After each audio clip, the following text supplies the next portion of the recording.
आप देख रहे हैं पीबीएन न्यूज। मैं हूं शब। पीबीएन न्यूज में अब वक्त हो चुका है दिन भर की कुछ खास खबरों पे नजर डालने का। तो आइए देखते हैं क्या है आज की खास खबर। ईरान के सुप्रीम लीडर अयतुल्ला अली खामेनी ने मंगलवार देर रात इजराइल के खिलाफ जंग का ऐलान कर दिया।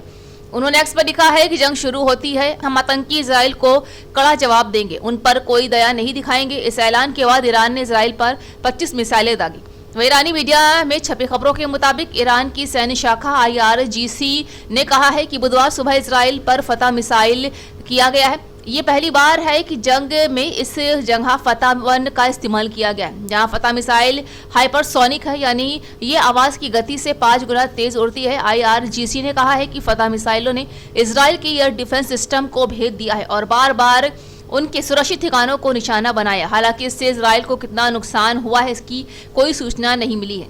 आपको बता दें कि इजरायली पुलिस ने हजरिलिया में मिसाइल हमले के बाद फ्यूल लूटने के शक में 2 लड़कों को गिरफ्तार किया।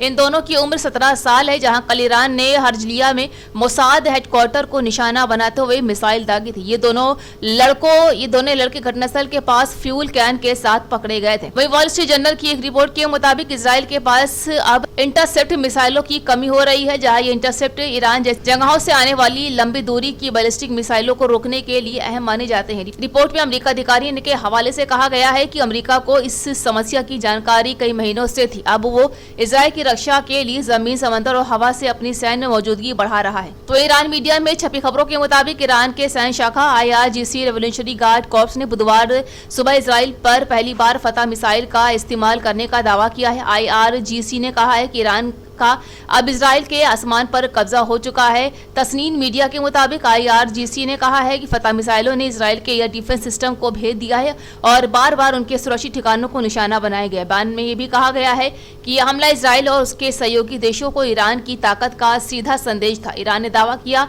कि इजराइल इन हमलों से खुद को बचाने के लिए पूरी तरह से असमर्थ है। तो ये थी आज दिन भर की खास खबर। ताज़ा खबरों की अपडेट के लिए जुड़े रहिए हमारे साथ पीबीएन न्यूज पर।